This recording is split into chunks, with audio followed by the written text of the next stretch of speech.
Claude Code has so many features at this point that it's genuinely hard to keep up. Even with everything visible in the command menu, there is a lot that is not immediately apparent. Most of the problems you run into while using Claude Code actually have fixes already built in. They are just buried in config files and environment variables that hardly anyone talks about. We went through all of it and put together a list of hidden settings and flags you should enable right now. For the issues that Claude does not have a built-in fix for, we also found some solid open source solutions. Now, if you've ever run the insights command or used Claude with the resume flag, you might have noticed that all the conversations that show up are limited to just 1 month, even if you've been using Claude for much longer. And if you actually need to go back to those sessions or want an insight analysis for a longer period, now that Opus 4.6 supports a 1 million token context window, you won't be able to do that because Claude Code doesn't store them on the system for longer than a month. Now, this 1 month is the default time span set in Claude's configs for retained data, but that doesn't mean you can't modify these settings to retain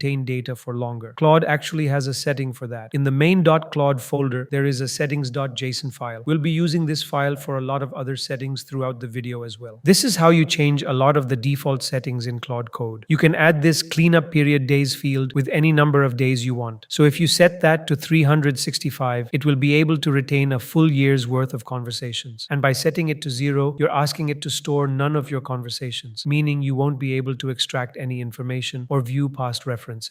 Another thing you can do is inside your .claude folder of your project, you can configure path-specific rules. They are loaded into the context when the agent tries to modify a specific file. These rules are triggered on read operations and are loaded when the path pattern matches the file being read. They contain all of the instructions that need to be followed when working with that file. Normally, this is what people add in the main claude.md. They dump all of the instructions related to different aspects of the app into one place. Although we don't need to worry about context now, it still helps with separation of concerns once your app gets too big. Putting them all in one place sometimes leads to Claude ignoring instructions you wrote because the file has become so large and full of instructions that Claude doesn't know which ones to actually focus on. For example, if it's working on the front end, it only needs to load the React components instructions, not all of them at the same time. This keeps the agent more focused.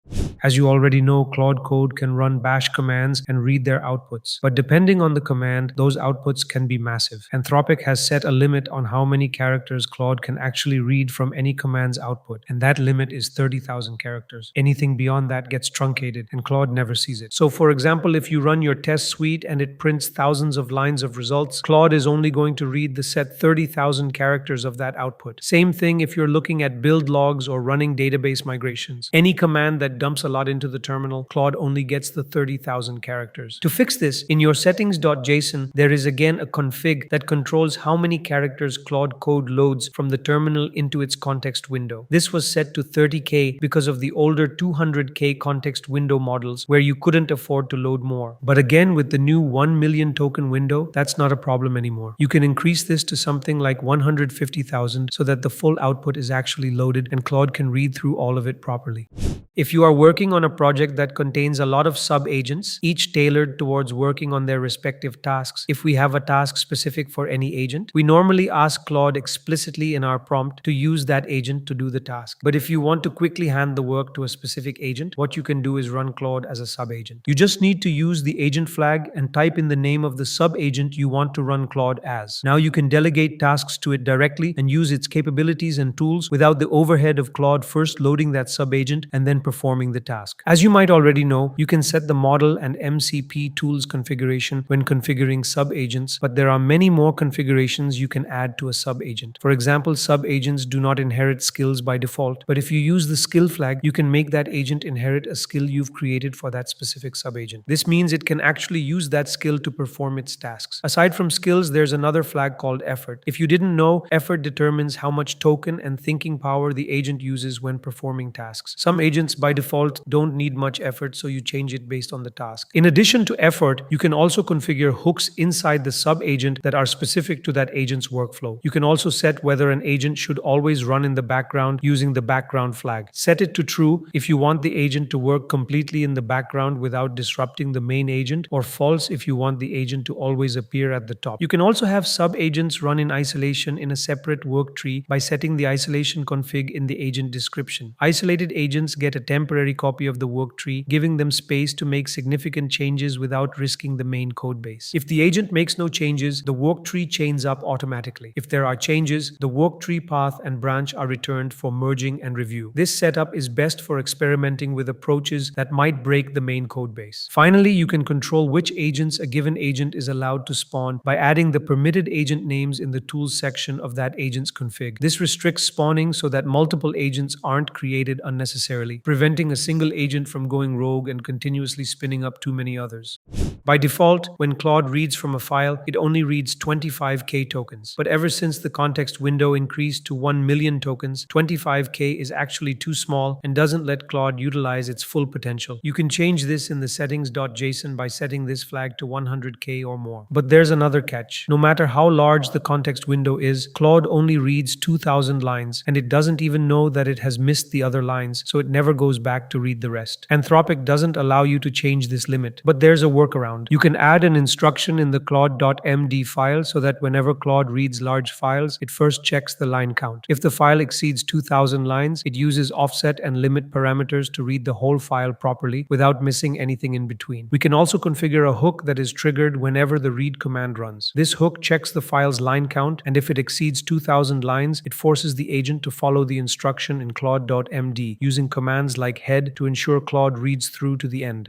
As you already know, Claude Code automatically triggers compact when the context window reaches 95%. Even with the 1 million token context window, the agent doesn't actually need to wait until the context window is 95% full. The quality of output usually starts degrading when the context window fills up to 70%. This is the right time to trigger auto-compacting unless you need the full 1 million context window. To change this, you just need to add a config flag in the settings.json and set the auto-compact percentage override to whichever percent you like. We've set ours at 75%. Once this is in place, when your context window reaches 75%, it will automatically compact, maintaining the quality of the agent's output. But before we move on the next features, let's have a word by our sponsor, Make.com. We all know the biggest risk with AI is the black box. You deploy agents, but you can't verify their decisions. Make's new agents completely change that. Its visual platform combines no-code and AI to deploy agents that run your business. You can build intelligent agents directly inside their visual canvas. Just give your agent a goal, and with over 3,000 native app integrations, it handles the complex decision-making for you. Beyond agents, the platform is packed with features. You get pre-built templates to start fast, MCP for secure connections, and the knowledge feature to ground responses. The reasoning panel lets you actually see, control, and trust every step the AI takes. Plus, with the Make Grid, your monitoring and insights are in one centralized map. Stop doing manual busy work and create efficient workflows that save time and simplify scaling. Click the link in the pinned comment to grab your exclusive 1-month free pro plan and try Make today.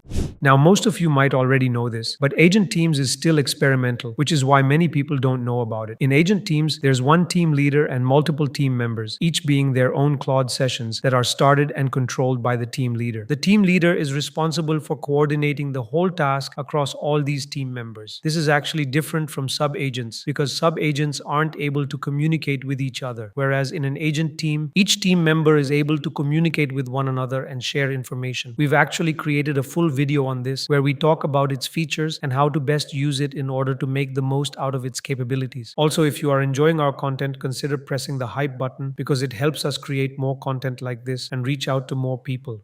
If you're managing multiple configurations for different types of work, there's an open source tool called Claude CTX that lets you quickly switch between configured profiles, manage client configurations separately, and handle permissions and tools across the same space providers. To install it, commands are listed for all operating systems. On Mac, you can use the brew install command, and on other systems, you can install it by cloning the repo. The tool manages your settings.json, claude.md, MCP servers, and backups by keeping track of profiles via a profiles folder inside the main.claude folder. This profiles folder contains a subfolder for each profile with its own settings.json and claude.md, each optimized for that particular profile. Each settings file contains only the permissions needed for that profile, so nothing bleeds across into another. Switching profiles is straightforward. You can check your current profile using this C flag, and to switch you run Claude CTX followed by the profile name you want. When you switch, it creates a backup of the current working state and saves it to the backup folder so you always have a record of the previous profile. This way you can keep multiple profiles completely separate and have Claude work with exactly the permissions it needs without worrying about them merging with each other. Resources from all our previous previous videos are available in AI Labs Pro. Templates, skills, and a bunch of other stuff you can just plug straight into your projects. If you found value in what we do and want to support the channel, this is the best way to do it. The link's in the description.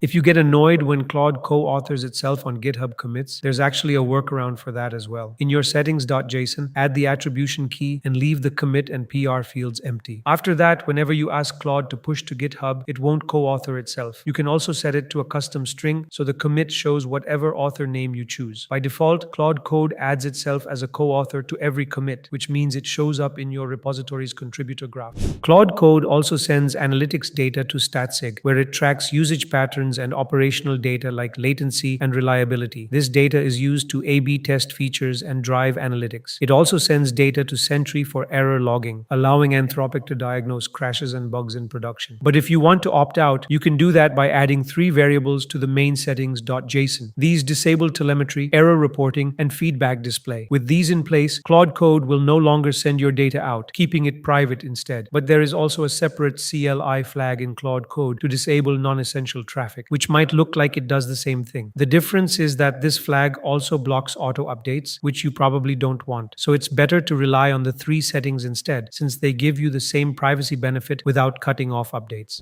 A lot of people also don't know about prompt stashing in Claude Code. If you're typing a prompt and realize you need to send Claude Code a different task first, you can press Ctrl+S to stash your current prompt. After that, you can type in and send the new one, and your stashed prompt automatically comes back into the input box.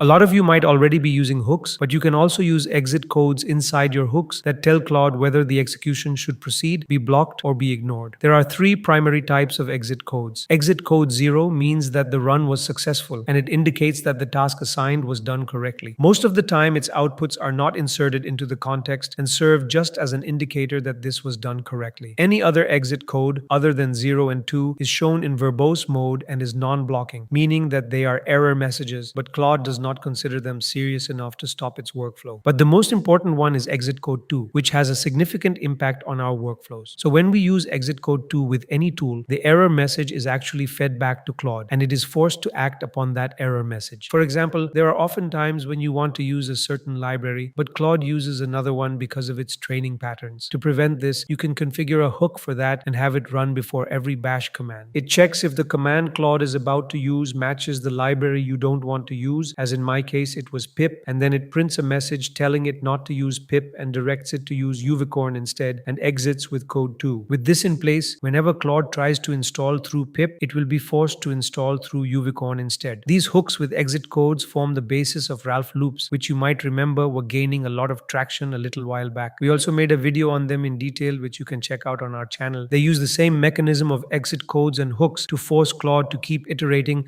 until the criteria for a complete output has been met. This ensures that Claude doesn't slack off and mark incomplete tasks as complete. These hooks can help in creating multiple similar workflows. That brings us to the end of this video. If you'd like to support the channel and help us keep making videos like this, you can do so by using the super thanks button below. As always, thank you for watching, and I'll see you in the next one.